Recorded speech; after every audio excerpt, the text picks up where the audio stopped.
میں نے اپنی عمر بتائی، ان کی پوچھی تو کہنے لگیں 95 سال، ان کے والد کا انتقال بھی 105 سال کی عمر میں ہوا تھا۔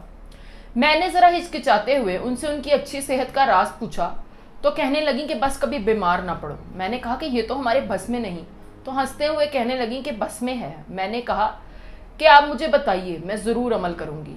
تو میرے قریب آ کر آہستہ سے کان میں کہنے لگیں کہ جب بھی کوئی چیز کھاؤ تو بسم اللہ پڑھ کے ہی منہ میں ڈالو، پھر چاہے وہ پانی کا قطرہ ہو یا پھر چنے کا دانہ۔ میں خاموش ہو گئی۔ کہنے لگیں کہ اللہ نے کوئی بھی چیز بے مقصد یا بلا وجہ نہیں بنائی، ہر چیز میں کوئی نہ کوئی حکمت پوشیدہ ہے، اس میں فائدے بھی ہیں اور نقصانات بھی۔ جب ہم بسم اللہ پڑھ کے کوئی چیز منہ میں ڈالتے ہیں تو اللہ تعالیٰ اس کے اندر سے نقصانات نکال دیتا ہے۔ کہنے لگیں کہ ہمیشہ بسم اللہ پڑھ کے کھاؤ پیو اور کھانا کھانے کے دوران بھی دل میں اپنے رب کا شکر ادا کرتے رہو، اور جب کھانا کھا لو تو اس کے بعد بھی ہاتھ اٹھا کر اپنے خالق کا شکر ادا کرو۔ میری آنکھیں تر ہو چکی تھیں۔ میں سلام کر کے اٹھنے لگی تو کہنے لگیں کہ کھانے کے حوالے سے ایک آخری بات بھی سنتی جاؤ۔ میں جی کہہ کر دوبارہ بیٹھ گئی تو کہنے لگیں کہ جب بھی کسی کے ساتھ کھانا کھا رہی ہو تو کبھی بھی پہل مت کرنا، پہلے اس شخص کی پلیٹ میں ڈالنا، جب وہ پہلا لقمہ منہ میں ڈال لے تو اس کے بعد ہی کھانا شروع کرنا۔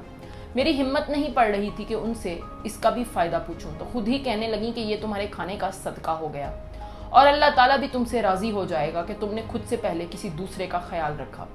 پھر کہنے لگیں کہ یاد رکھو، کھانا جسم کی اور بسم اللہ روح کی غذا ہے۔